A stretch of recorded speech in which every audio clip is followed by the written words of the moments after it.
Hello, hello, my friends. AmyR here with Prairie Paper and Ink. Welcome back to my face and my card making space. And today I am part of a video hop for the Altenew April 2024 release. And since this is a video hop, there are like giveaways and other participants, of course, etc., etc. I will have info in the description box below the video, so be sure to check that out, because it's going to give you all the stuff you need to know in terms of the hop and the giveaways and all the fun things. While I'm talking about giveaways, because I don't do them very often on my YouTube channel, always be aware when you're entering things like this. I will not contact you. I won't respond to your comments being like, you won, contact me on WhatsApp or whatever ridiculous thing that spammers and scammers try to use. They target giveaways, things like that, and they want your personal info. They want you to pay for shipping, all sorts of scams. So always just be wary. I always try to keep on top of it and delete and ban and all the things, as they happen. But yeah, regardless of what platform you're on and regardless of whose maker account, always, if you're not 100% sure, click on their username. If it does not bring you directly to my channel or so-and-so's channel, whether it's on here or say like on Instagram, if it doesn't bring you directly to that person's main page and it just goes to a blank one that was created today, or you know what I mean, it's a scam. So just wanted to get that out of the way because I see it happen so often and it drives me insane and I don't want anyone getting taken advantage of. So all that housekeeping out of the way, I have several cards. Those of you that have followed me for a long time know that I have a soft spot for large florals. If you're new here, hey, I'm Amy. I love large floral stamps and dies and I'm obsessed with them. And then this set came out and I was like, oh yes, I want to create with this. And I knew it was going to be big. I was not expecting it to be. Altenew makes some large products. I have seen some of their like stencil sets and different, like they're huge, and they're just, I think they're amazing. This set, this is bigger than my head. Hi. This is the Bouquet of Poppies set. It's enormous. I love it. I love it.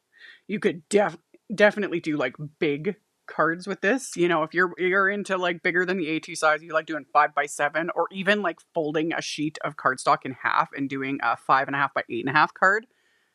This is perfect for it. It's perfect. It does have individual poppies and whatnot as well. I didn't even use those. I used just the big one, and I'll show you guys. I've done this in videos in the past, but it's basically one stamp, 2 cards. And oh, I had fun. I did a couple different coloring schemes. There is a stencil set that does all of the images. The stencil set is also, it's huge. There's 8 it's huge. Huge. Love it. I had fun. I had so much fun. So I'm going to show you guys how I made all of these cards. As always, I will have links to everything along with all the info.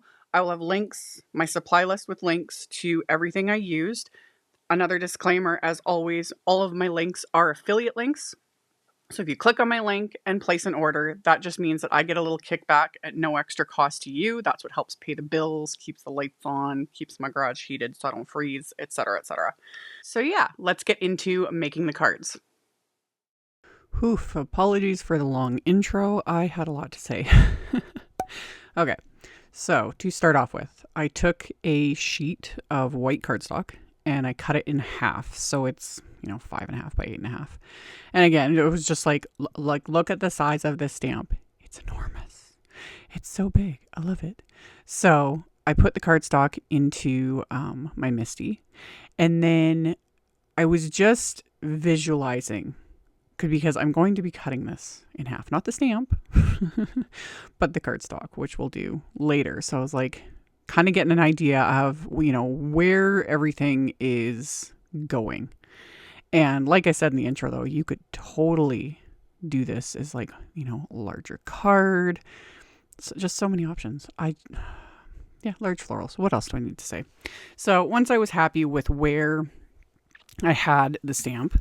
I'm going to pull the cardstock out and I'm going to use my anti-static powder tool because I'm going to stamp this with Altenew's Obsidian pigment ink.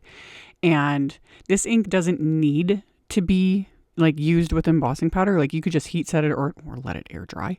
But I am notorious for using inks like this. And if I don't use embossing powder with them, I'm gonna smear it. I just will. It's just a given. And I don't have the patience to let it sit and air dry. Yeah. And even with heat setting, especially with a large image like this, it's just guaranteed. I will manage to smear it. So I used my anti-static powder tool and then inked up the stamp with the Obsidian pigment ink, stamped that onto the background, and then I just used clear embossing powder. And another reason I went with that is also I like the shiny, finish it gives.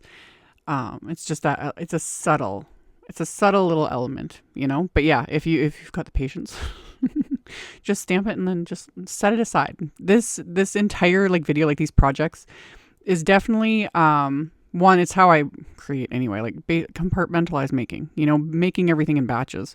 So if you wanted to do a ton of these, I would just stamp like a whole bunch of panels and then just let them sit, and come back to it later to do the stenciling or however you want to color, etc. That would definitely work, do what you've got the time for or, what you're in the mood for, and then come back to it later. So I melted all of this with my heat tool after adding the clear embossing powder. And then I'm just tilting it back and forth in the light, especially again, big image, lots of detail.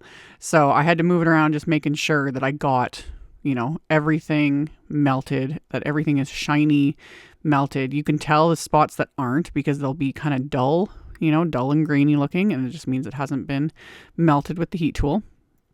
And then once everything was melted, I pulled out my Altenew Ultra Sticky Matte. And again, this will give you an idea of how big this stamp is and these panels. The Ultra Sticky Mattes, well, first off, the stencil set. And I've mentioned this in the other video, the last time I did an Altenew video. Their layering stencil sets have guides on the inside. And I prop those up so I can see what I'm doing. I love it. Less thinking for me, especially when there's multiple stencils, multiple areas, etc. Back to the sticky mat. I've got this is the original, ultra sticky mat. So it's the one meant for the stamp wheel. It's 7.5 inches roughly square. And using just one would have been fine. It would have worked. But I was like, oh wait, I have a second one. Because I don't have the big one yet. I'll link to it. I was hoping it would arrive in time, but it hasn't shown up yet. But I have the new big ultra sticky mat coming. It's 9x12. That would have been perfect. So I just butted these two next to each other though, and it just gave me the workspace I needed and love it. So I got the panel down, and then I'm starting with just stencil one. And like I said, I've got the guide just propped up in front of me. And this is another one of those things, like I say in pretty much all my videos. Once you do everything once, it makes sense, but this first time around, I was looking at the guide and it's okay, this is where everything goes. It also gives you, coloring, a color layout, even if you want to follow with the exact same colors, etc. I went with sort of my own thing for the colors because I was just having fun with it. So I started with Pastel Sunrise, and I'm using Altenew's mini blending brushes. I only have 4 of these right now, and I'm gonna have to get more because you can technically with these brushes have one for every color, because Altenew also has little color labels you can get and all that kind of thing. Since I've only got a small amount, I'm just gonna have one brush per color family, so one for oranges, one for pinks, one for yellows, etc. And I just keep a cloth off to the side that I'll just like I do with any of my brushes, that I'll just rub the color off of the brush when I'm switching back from using a dark ink to a light ink. Okay. So for this first panel, I used Pastel Sunrise, Canyon Clay, and then I'm actually going to go in with a little bit of burnt red. And I start with my lightest color, and then I bring in the second darkest. So I started with Pastel Sunrise. I went in with Canyon Clay, keeping it somewhat closer to, where the base of the petal was. But at the same time, I wasn't worried about it too much because when all is said and done, it looks fine. So, and then with the third stencil, I decided to go in and add that bit of burnt red and just like deepen it up a bit. But again, you could skip this and just do like the lightest shade on the first stencil, the second darkest shade on like the medium shade on the second stencil, and then the darkest shade on the third, and that would look amazing too. That's how they show it in the fold out of the stencils, and it looks great. I was just having fun. So after I did the florals, the greenery, I started with matcha tea. Yes, that's been like my current favorite little like combo of greens. So I started with matcha tea, same thing. Blended it all over with this stencil. I used Post-it tape on those two little edges because the openings of the stencil go right up like to the very edge, and I was like, I'd rather be safe than sorry, because knowing me, I would go over that edge. So I put Post-it tape just to protect, you know, the rest of the cardstock.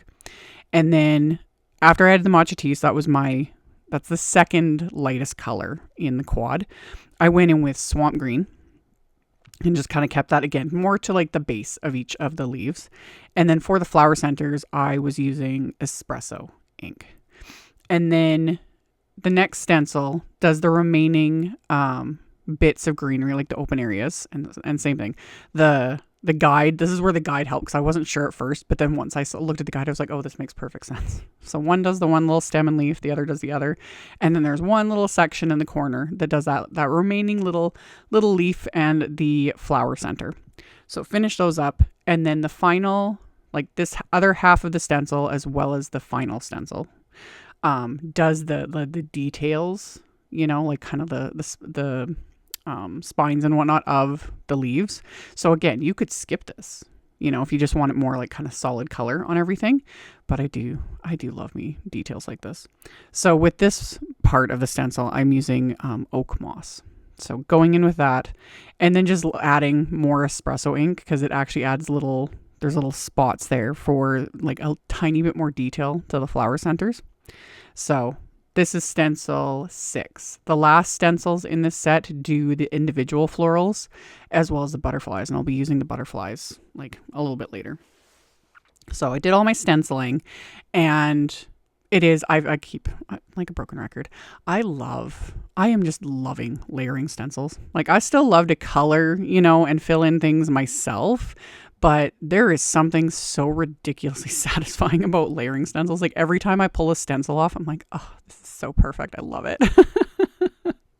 So I did it again, but this time I just did a different color combo. I'm doing the exact same thing, kind of in the exact same way.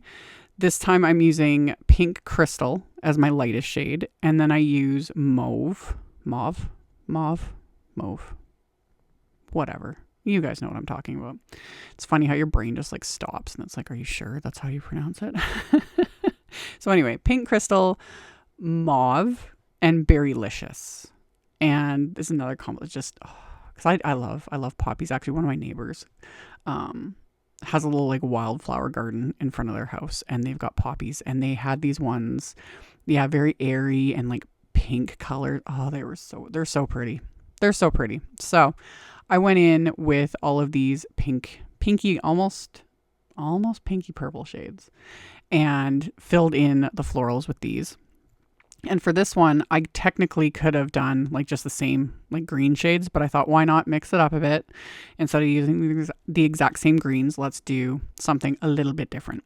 So did all of the blending, and I've talked about this before. I am noticing with the Altenew fresh dye inks that they definitely soften as they dry, and they just kind of like blend together. I do love those sorts of formulas. They dry back as well, so they will lighten up a little bit as they like soak into the cardstock and fully dry. So that's just something to keep in mind.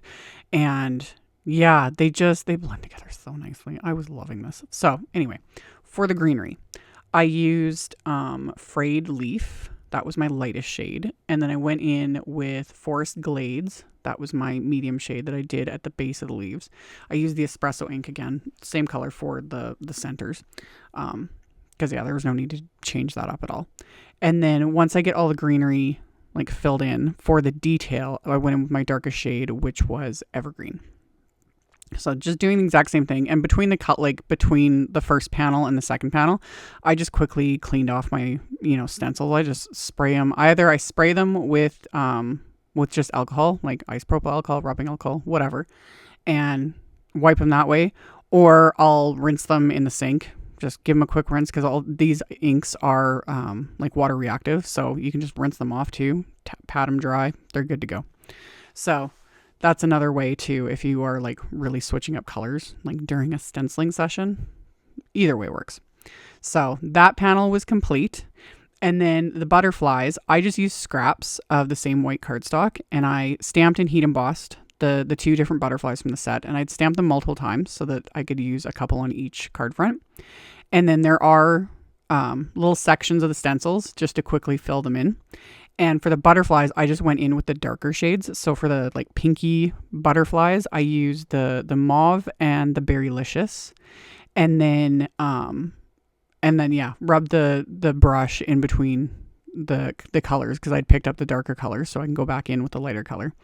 Just simple, So blended those together, and then I cleaned the stencil off, and then did the two darker shades of like the peach combo that I did. So that was Canyon Clay and then Burnt Red. So went in with the Canyon Clay, and I went in a little heavier handed with these two, just so that the butterflies were a little bit, a little more intense color than the florals, so that they stand out just a smidge more. So went in with that Canyon Clay, added that bit of Burnt Red, did the same thing to the other two butterflies. And then once I have that, the butterflies all colored in, there are coordinating wafer dies. The wafer die set that coordinates with this, it die cuts the individual floral blooms, and there's a few little buds, and then the two butterflies. So I just used the little wafer dies for the butterflies, and I taped them in place with just little bits of washi tape. I was just going to keep the dies from shifting when I run them through my die cut machine. And I just repeat this process. I do, and with everything. I did all my main stamping in one. I did all my stenciling in one. I did all these little butterflies in, one compartment, one batch. Because, like I said, you could do something like this over, a space of time. It doesn't all have to be done. And I didn't do it all in one sitting either. I had so many interruptions making these. It was insane. Anyway, sentiments. The part of the new release is this big, and it's big, die set. This is the Timeless Sentiments 2 die set. I purchased the first one, the Timeless Sentiments set. I have it in my stash. I haven't had a chance to show it in a video yet, but I loved it. And then this one is big. I showed that when I kind of opened it up, and they were much bigger than I was expecting, which I was like, ooh, this is nice. Because I do love me also a hefty die cut sentiment, that's kind of like the focus. So I used the Have a Good Day die set from this set, and I die cut the sentiments from white cardstock, and then the outlines I die cut from black cardstock, and I stacked just 2 layers of the white together because I'm using pretty heavyweight, 120 pound white cardstock.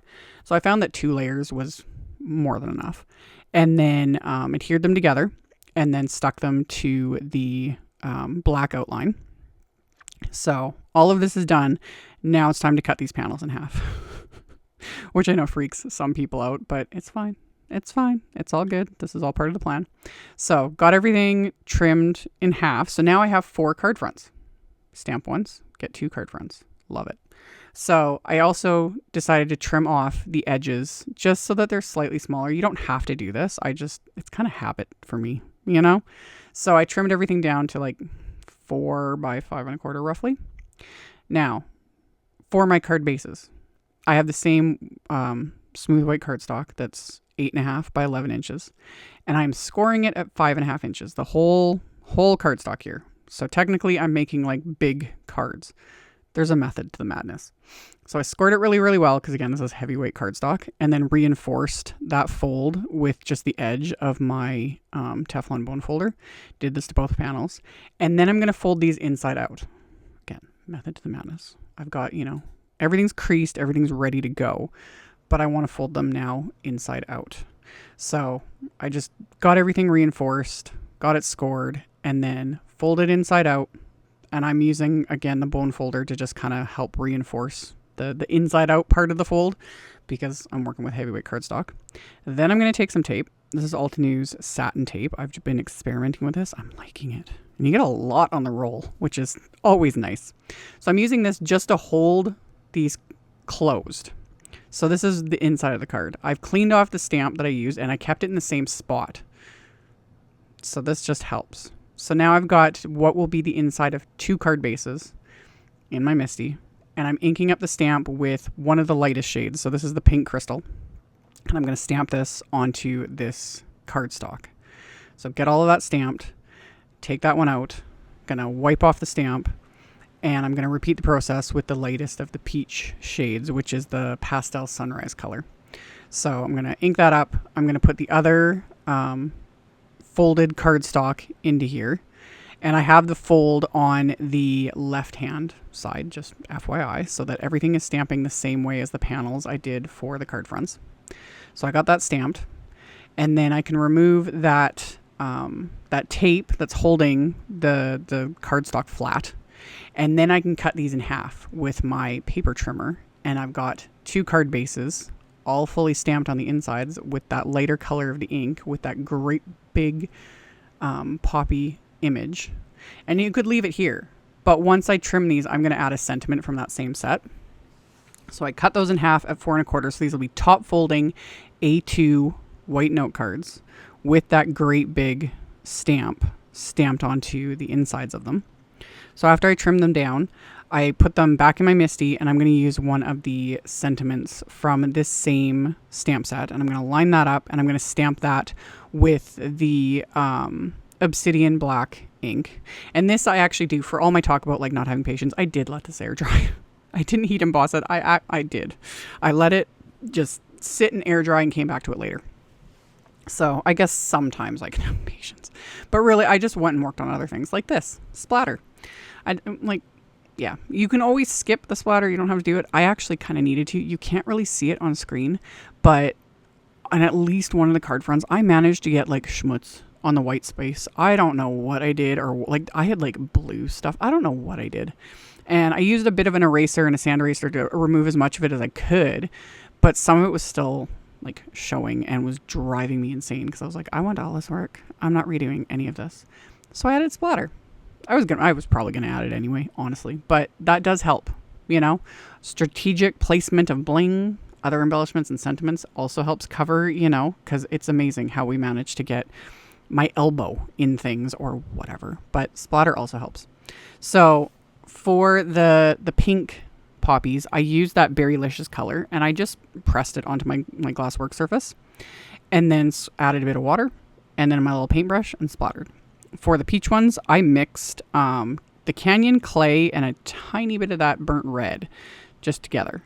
And then same thing, added a couple drops of water and then my little brush and then splattered that onto the backgrounds. And just that alone too can be just left as is. But then I went in and added shimmer splatter because really once I start, am I ever going to stop?